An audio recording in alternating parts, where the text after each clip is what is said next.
So what is the Mandela Effect? Obviously, it's been a pretty busy topic on the internet lately. So let's talk about it. I'm not here to give a list of a bunch of different examples that are blowing your mind.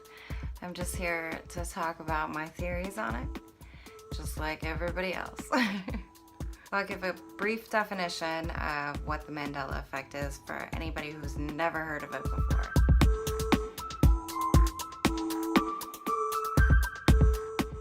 And I will tell you, the Mandela Effect that really freaked me out and kind of got me going on all of this was JFK's assassination.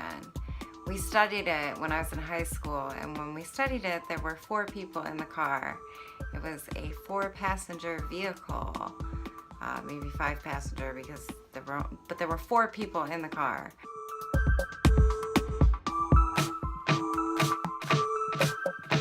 Now, according to history, there's 6. So that's one example of what I'm talking about when I'm talking about this Mandela Effect thing. I don't claim to be any sort of genius of any kind. I can tell you, rationally observing, there's a lot of ideas out there that the Mandela Effect is not. So here's a couple of those. First of all, it is not about colliding universes. If you can even imagine the implications of parallel universes colliding with one another, that would probably be pretty catastrophic on its own. It would be a lot more intense than a few little changes in logos. And I mean, there are some big things in the Mandela Effect, like obviously Mandela's death, but no, it's not colliding universes. That is not what the Mandela Effect is. Sorry. And there's another popular theory going out around there, and it's kind of freaked a lot of people out, that we all died in some big catastrophe and now we've jumped to like the next universe over, and so only subtle little details have changed. No. I'm sorry, that one kind of makes me laugh a little bit. First of all, if we jumped over to another universe, again, there would be a lot more changes than these little subtle ones. And where did all the people who died before the catastrophe go? No, we didn't skip over through an infinite amount of separation. No, sorry. So now let's talk about what I think it is. There does seem to be a little bit of evidence that ties the Mandela Effect and some of the stuff with it to CERN and what they're doing over there. There's some people who claim that it has nothing to do with CERN. There's a couple things that kind of lead me to believe that it does have to do with CERN. First of all, the picture of the scientists holding up the 2 posters that allude to the name Nelson Mandela.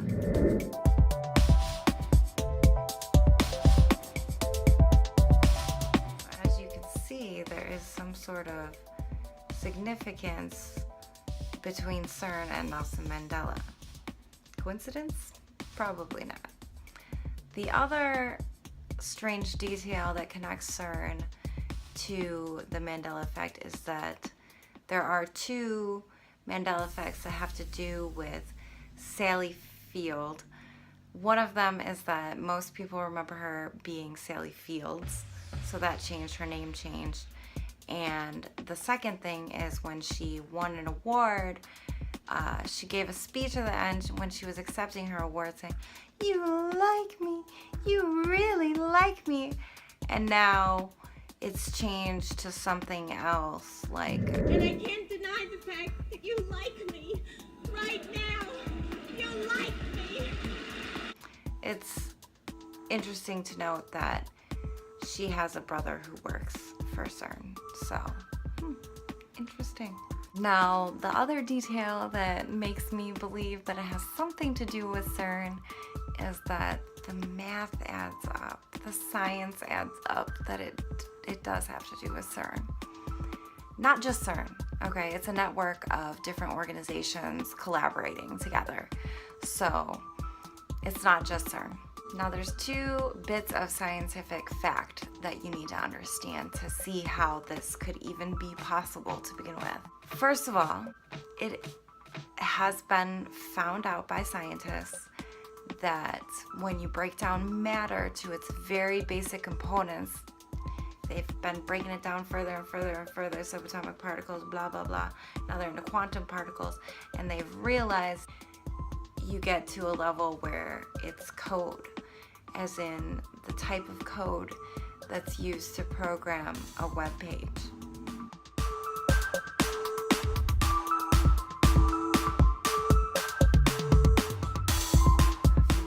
Wrap your head around that for a minute. That means that all matter is composed of programmable code, which implies that you could program that code if you knew how to program, right? Now this is something that they discovered a long time ago, and so I'm sure that the technology and the research that they've done into that has gotten them pretty far.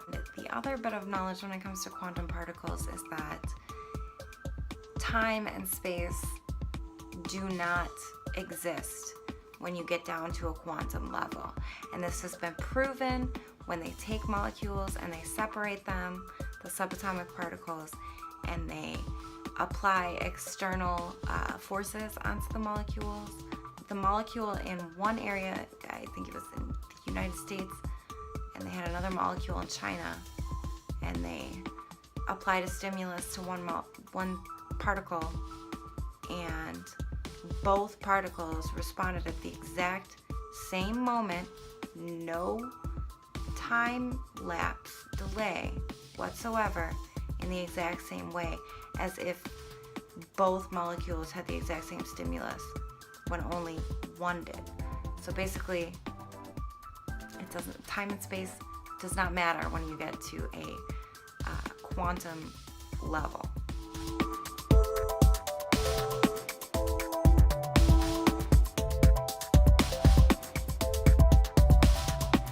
All the stuff at CERN that they are doing, they have actually talked about this, that they've been able to hold a sort of portal open into beyond our dimensional constraints, okay?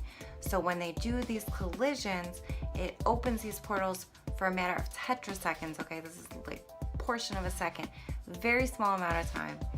And in those seconds, you know, time, space, whatever does not exist. The implication here is if they knew how to program the matter in that tetrasecond, they had it planned out, they had it ready to go, they did it when they did those collisions. Now they've done thousands of collisions, just so you know, they could actually program matter at that quantum level, and it would affect matter all throughout time, all throughout space, and basically programming matter.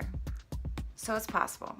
And now these scientists are working toward building enough energy so that they can hold these portals open longer. I'm not sure what they're trying to do with that. I mean, there's a lot of different things, different ways they could go with that, whatever. But my whole entire point of making this video has nothing to do with the implications of whatever they're doing with CERN. It has nothing to do with disproving any other Mandela Effect theories.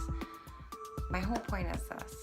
What they're doing with this programming matter, I don't know if it's experimental or if it's intentional to trigger a series of events. I'm not sure exactly what their specific reasoning is. And perhaps it has something to do with fear and control, like a lot of other things that they put out there. But if it is, it's going to backfire, and it is. And anybody who's actually perceiving the Mandela effects are actually proof that we're beginning to evolve to perceive at a quantum conscious level. To understand what that means, you have to understand that we live in a flat plane with time keeping us in a flat chronological timeline. When you're on a quantum level, you perceive in all directions. So it's not in a specific straight line, it's all directions. So we would be able to perceive multiple alterations of matter when we weren't supposed to. So keep evolving, baby. Quantum consciousness is coming. It's the next wave. And I want to say that this manipulation is likely the trigger. So, yay! It's gonna trigger more people to evolve more quickly. Woohoo! You're like, wait a second. My mind is perceiving a little differently. Things aren't quite as I remember. What could that possibly mean?